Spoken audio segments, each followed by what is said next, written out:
Cheers and welcome to the RB2 Speakeasy TV show review. It's been quite a bit. It's been a couple episodes. We've only had 2 wins, our third one. We're going to be doing The Last of Us in this episode. This Speakeasy is brought to you by the Reels, Booze, and Bros, aka RB2 podcast. It's a spinoff. We like to talk about TV shows here. Tonight's guest is our real bro fan, Joe. Let's get him on the line and start talking about our episode tonight. Hopefully he'll pick up, see what's going on. Now we got the phone ringing, going on. Ringing. Hello. Oh, there we go. All right, we're live now. We got our real bro fan, Joe. Tonight, as we know, tonight's guest will never turn down a free adult beverage, even if it's a fuzzy navel. Joe, how we doing? Wow. I prefer sex on the beach. All right. That's true. But we're not in high school. Umbrella. Yeah, we're not in high school about anymore. 8 pieces of fruit in that drink. Exactly. Fruit coming out galore. That's in there. That's it. One shot, 8 pieces of fruit, a little bit of juice. Yep, exactly. That's all we need for there. Anyways, I did a little quick introduction before I got you on the phone. As we said, this is the down and dirty of the TV show reviews. 30 minutes, straight to it. Spoilers will be told. We're not going to do. There is no spoiler freeze. Our first episode we did, but you know what?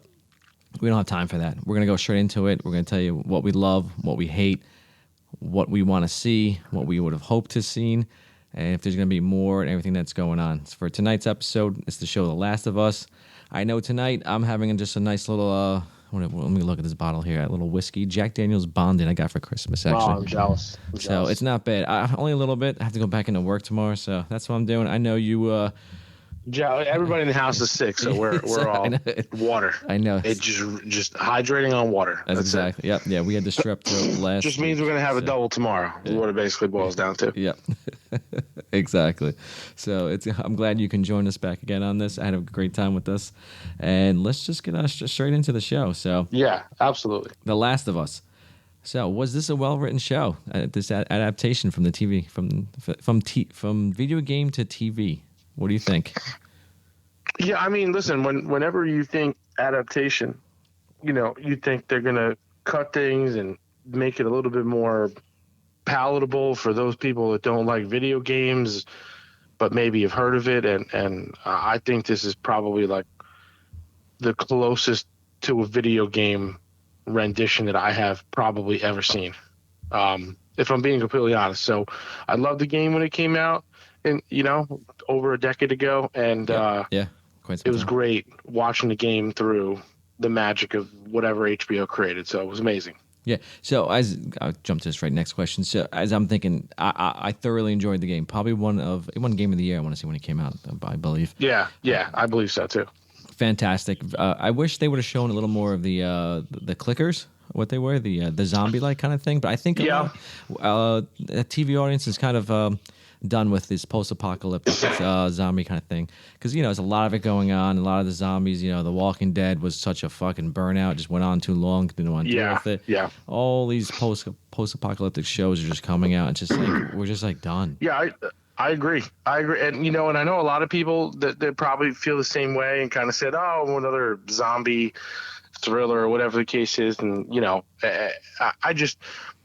I'm kind of happy they didn't show too much of the clickers, to be honest with you, because I think that this story really focused around like two people who don't know each other, who have different opinions of life, because you have Joel, who had a life before everything, yep, and a family, and then you have Ellie, who just grew up in this world, right? So she doesn't know any better, and I think the story is really about them. So I'm kind of happy they left a lot of the clickers out, but it was definitely awesome to see that stuff come to life from what the video game had just animated, Yep, exactly. Because in the game, they were a little more there, but not as much as you would think they were, if I remember correctly from the game. Because they were a big part, but not, they weren't the humans there that they were facing was more. And this was like a very story-driven game, which is single player, very hard to games that, everything's all about multiplayer now and joining your friends and doing things together, like co-oping. But this is just you by yourself experiencing this entire game. and you're taking on different roles at certain points. You're being the character of Ellie, seeing it through her eyes, and I loved how they did it. And I remember the first episode. I'm explaining to my wife. I go, this show is about a father-daughter relationship, and then at the end, when his daughter gets killed, she's like, "I thought you said it was a father-daughter." I'm like, "Yeah." I'm like, "But it's not. It's not." That with was that kid. actually the point where my wife stopped watching the show.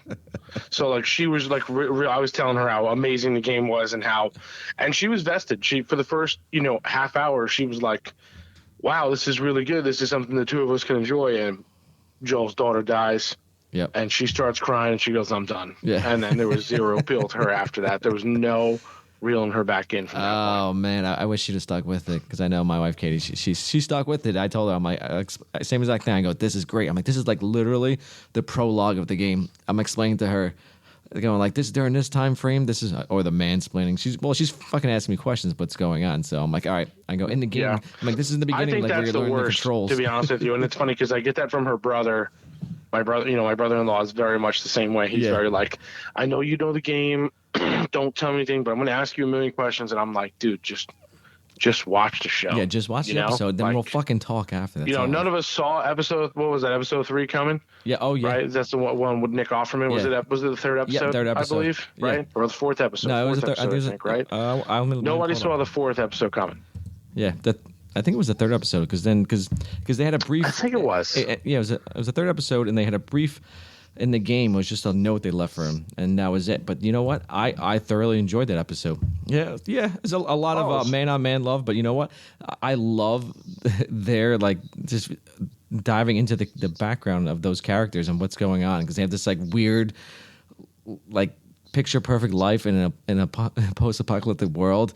They're growing gardens, they're having fun, but they also think the alarm's going off and they got raiders and just killing them, and then it's like, "I fucking hate you, Joel. I left you some shit though, because I know you're a protector." At the end, it was good. I mean, I can't think of anybody more perfect to play that role than Nick Offerman. Just somebody who just like set in his ways, stubborn, meticulous with everything, right? And rocking a full beard, which he normally doesn't, outside of acting.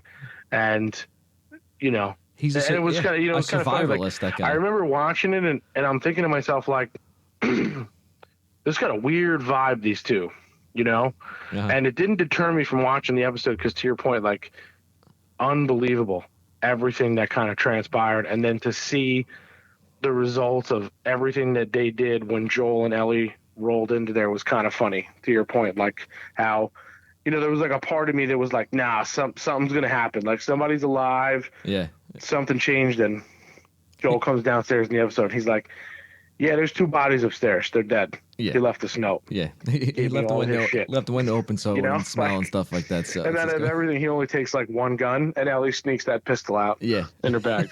They got an arsenal, but I'll just take 1 bolt action rifle. I know. That was like, what the fuck? Like, why don't you take the rest of the stuff? But it was a great, like, completely made up, like, great writing that's going on. Like, this is what it is. Like, it reminds me of Game of Thrones in the beginning, where they made all these like extra like little things to make the story fit, and they just had the time to do it, and they made it great. So, speaking of Ellie and Joel, so do you think the actors, whatever, how we go through nowadays, whatever's right for calling them, were they cast proper for this? Pedro Pascal, is he like the TV dad now of like but the badass TV dad of modern television that's going on? I think they got the right people. I think they got the right people down to, even well, for starters, let me answer your question. So Joel and Ellie, great people. Yeah. I think spot on. Obviously, Pedro Pascal has been dealt a hot hand, and I forget the name of the girl that plays Ellie, but she's coming off a hot streak with Game of Thrones and a couple of other things. So it's like, it's nice to see that they weren't scared to go out and get big names in hopes that they would be able to play the parts, but they did a phenomenal job. Nick Offerman was also phenomenal. Jeffrey Pierce, who played his lover in that, he was also phenomenal. Anna Torv, she was the chick that played Tess. Yep. For those first 2 episodes, she's great. She was part of Fringe. I love that show, Fringe, and she was phenomenal in that as well. So I think overall, even the dude who played his brother Tommy, Gabriel, I forget his last name, but he did an awesome job as well. I think everybody they got for this was great, even down to the Karen-like character that ran that small rebellion camp. Oh, Kathleen, when they were traveling through Melanie Linsky trying to get to Colorado. Wait, Karen, or you mean Well, her name was Kathy, but I call her Karen because she was. Oh yeah, because she was a basic Karen. But yeah, but Kathleen was Melanie Linsky, and Bella Ramsey was Ellie. Yeah, Bella Ramsey. Yeah. Yep. Yeah, very good. I remember reading the reviews for the casting of her, not Ellie. Kathleen. They said like, oh, you're post-apocalyptic. She's too heavy. Like, why are these like such like big heavy people in there? It's like, motherfucker. Like, just let it be. Like, dude. I looked at it like this. You know, if you remember her character in the show, right? She was someone that was fueled by the fact that someone betrayed her and probably killed her only relative. Yeah. Ever. You know what I mean? Yep. Like that is a woman driven by pure just rage. And she's just trying to hunt down the two of them, specifically the older brother, just trying to get to them as quickly as possible. And she will stop at nothing. And everybody's bought into it. I think she did a phenomenal job. Yeah. She was ruthless. Yeah, the person she cared about most, who helped them. And it's like you can see both sides of that story. Even that story alone, is fantastic. Because like that, her husband, or was it, no, her brother, I'm sorry, I believe it was her brother. Her brother, yeah. Was helping everyone. But the kid, like, he had to help his brother, and he said he'll get the medication, but he had to give something up for them to save his brother's life. And so he's like, I'll give you one of these guys who's the leader of like this like rebellion group. And they're like, you could see both sides. They're trying to save each other and trying to save people. And yeah, she went nuts. I'd do the same thing. That's like my family. You betrayed my family. He's doing nothing but helpful. But I get where you're coming from. But still, you know, this is post-apocalyptic. There's no rules. My family comes before yours. Like so, and and that's a good point. There are no rules, right? Like, she could have been the leader today, and she couldn't have been the leader tomorrow. But something she was doing was keeping those people alive, and that made her the right fit to lead that group of people that were fighting against Fedra. Yep. For sure. Yeah, but it comes down to Fedra, like in that area, we're bad. The Fedra was good in some areas, the Fedra was bad in some areas. You know, like just the way how it was. Like the fascist government in some areas, and some parts they weren't. You know, they could have been better in some other, like the quarantine. Well, I think a lot of it was like Fedra kept people alive in the beginning, gave them access to food, water, medicine, obviously, but then put them all to work. Right, and then that starts to get twisted and corrupted. And, you can give someone a little bit of power who's never been in power before. You know, let's motivate people by pulling the carrot in front of their eyes, you know, and we're dangling it in front of them and just long enough, and we're going to see how far it goes. Yep. And then people push back, and that's how rebellions are created, right? Exactly. So what's going on? All right. So this first season. So I'm pretty sure I think they're going to do a second season. We'll go into that in a moment. The emotions in the season, as we explained, your wife was like, "I'm done." Death of the girl, his daughter. Like, we both have young children who are our daughters. Like I can feel. So all over the place, crazy, right? Like as a father, I feel with Joel protecting the kids, and first seeing his cargo, don't want to bring anyone close after what happened, but then eventually, like with all the adventures, I wish they had a little bit more episode. Maybe like, was it 8 episodes they did? I wish they'd done like 10 episodes, and you can have a little bit more of that father-daughter relationship those two develop that's going on. So what do you think? Yeah, I think in the beginning he kind of just treats her like cargo. Right. And he, she was just a means to an end. Right. Like, if Tess had stayed alive, I think they would have dropped her off, and the two of them would have gotten a car, and they would have driven out and found his brother looking for Tommy. And then that would have been it. And that would have been it. You know, they would have found a fucking place to stay, because I think, the one thing that's unique, and I'm going to bring it back for a second, but the one thing that's unique about this is that, like, when we see most of these like post-apocalyptic shows, we're seeing them usually like a couple of years after everything happens, or like 100 years after everything happens. Right? We're sort of like in the infancy states of like them, the clickers sort of dying off, right? Like they talked about these things having a year shelf life. Yeah. And then everybody started to understand that, they communicate in certain ways, and they're triggered in certain ways, and they know where they're going to be and how to avoid them. And, and people figured out a way to live in as peaceful of a time as they could. Right. So I think, Joel and Tess, they probably had all that shit figured out, and they probably had a way to get there. And they just like, what's his name had to go get the antibiotics, right? Or the medicine needed for his brother, right? Yep. Like it's the same concept, right? Like they put a carrot in front of him and said, hey, you want to do this? This is where this person needs to go. This is what you'll get in order to get out of here, and you're done, right? And well, I mean, we all know how that turned out, but yeah, I think Tess was still alive. This would have been a very different story. Yeah, without a doubt. If she would have made it out of that second episode and not gotten bit, and it would have been, they would have dropped off Ellie, and they would have made it. It maybe would have been like more of a Tess and Ellie relationship, and Joel would have kept his distance, and never would have bonded with Ellie so much. Would have been that, and with that father-daughter relationship. And I like the fact, as later on in the episodes, as when Joel gets stabbed, they made it all the way to Denver at the University of Denver. Yeah, and he gets stabbed. I wish they would have shown a little bit more of the eyes through Ellie, because at that point in the game, right, is where you play as Ellie through the winter, surviving it, and just basically giving medicine to Joel, keeping him alive. You don't even know. Like, I wish they would have kept it like that, because when my wife saw it, she's like, "Oh my God, is he alive?" I was like, "I don't know. Like, I know, but I'm not going to tell you." So I wish they would just kept it, and then she would have continued on for the entire episode, and then eventually see him, like them getting attacked, and that would have been the episode after that by the cannibals of leads into that. So it would be, because I like that she's fending on for her own, looks like she's by herself. You're like, oh no. So hunting deer, where she learned the stuff that Joel taught her throughout their journey going west to get her to her Firefly people. So yeah, I agree 100%. I think I think they did a good job working within the means they had, right? Like, I think they covered a lot of stuff, but Joel got back on his feet pretty quick.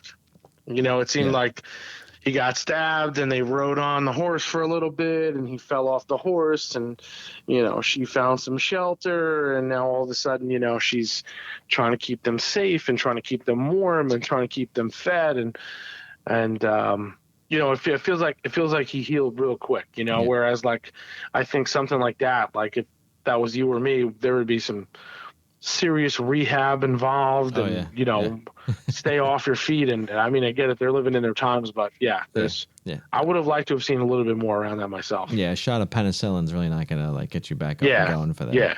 Penicillin and some venison, man, get you right back on your feet.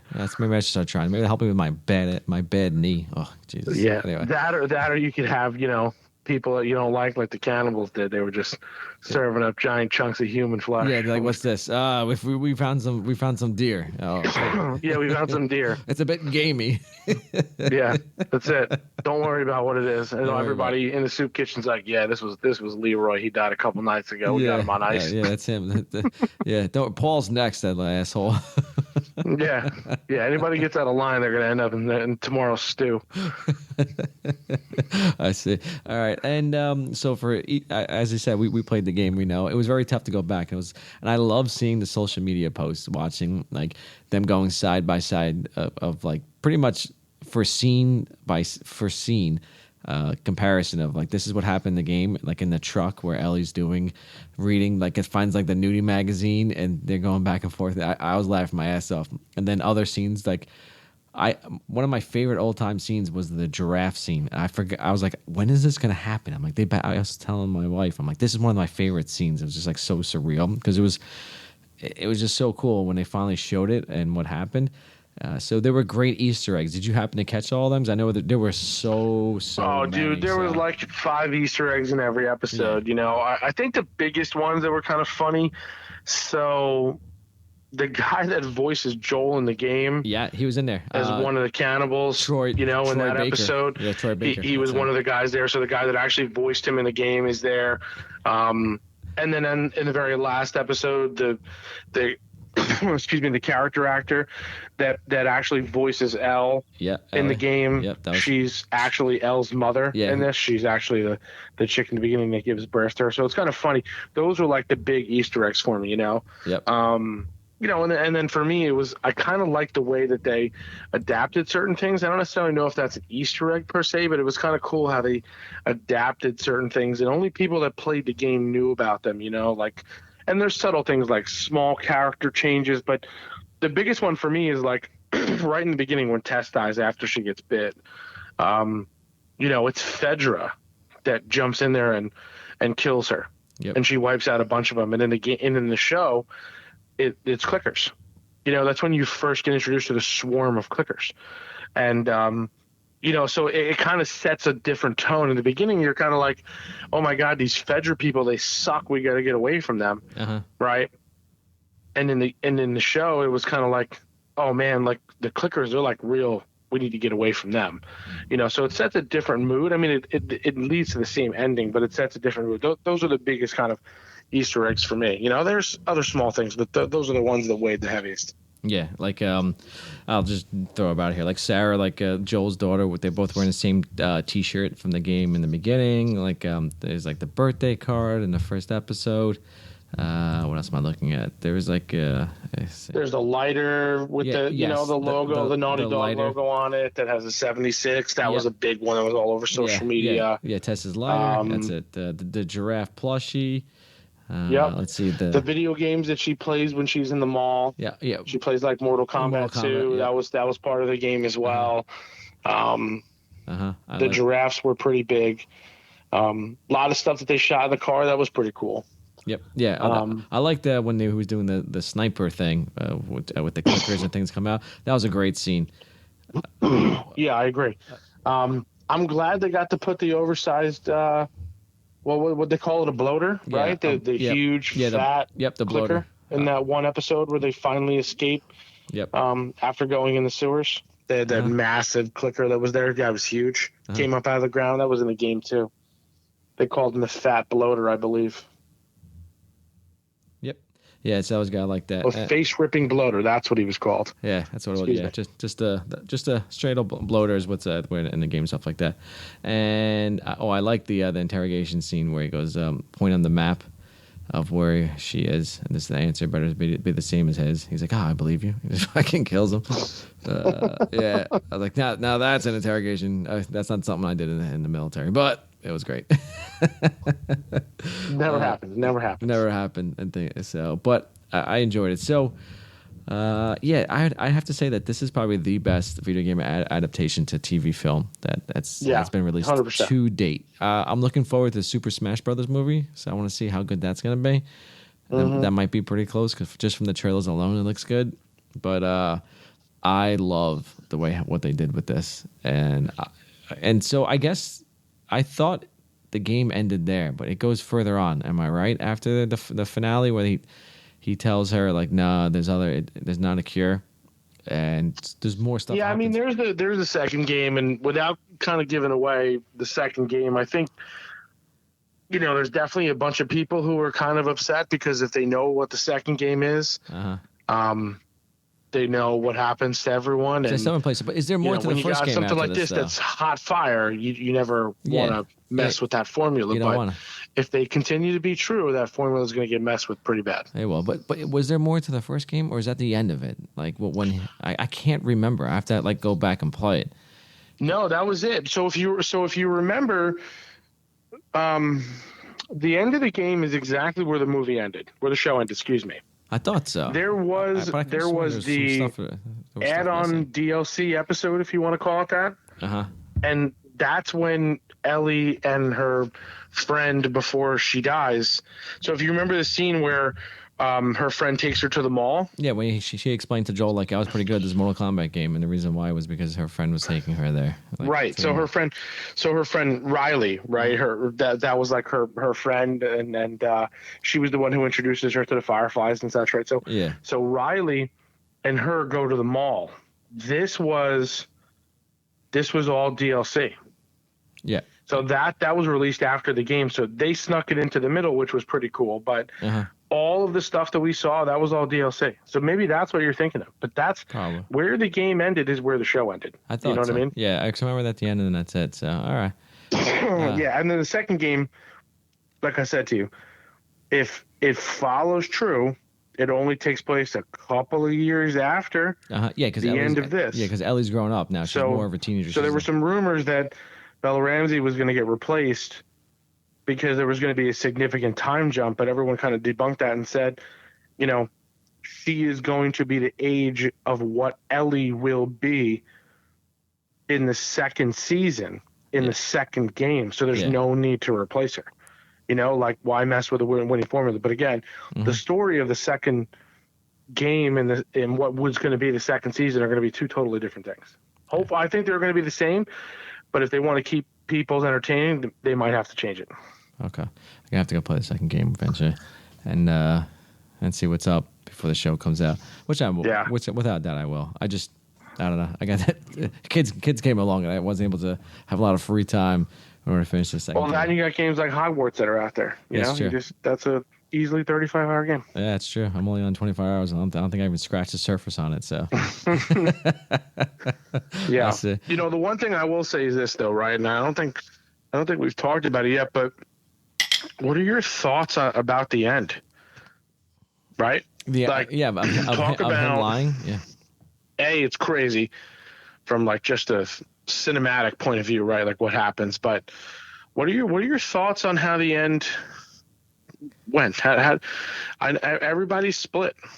Of how, like, I feel somewhat different from like I have. So when you play the game, I totally I died like 15 times. First of all, it's like Joel TV guy is way more powerful than Joel average video game guy.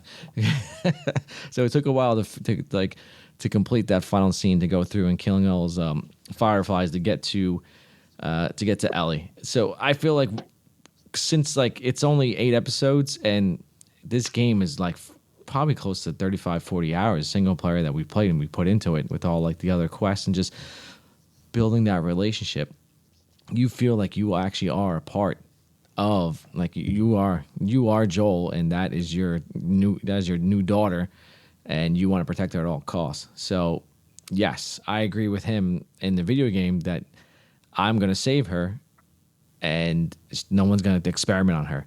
Now in the TV show, I feel like there was the connection, but not as big as it was playing through the game on there. So I'm kind of still with Joel on this. Maybe he should have told Ellie at the end. Maybe done like a different ending and say, listen, they were about to kill you to find a cure, but there has to be a better way. We're going to find a better way or figure something out. Just like, it felt like it was more of a blatant lie. The way how he explains, like, nah, there's nothing out. There's more people out there. It just felt like more of a blatant lie, and she just believed it on there. So that's how I feel. Yeah. So your thoughts? What do you think? Are you kind of same? Are you split? Are you just like, you know? Yeah,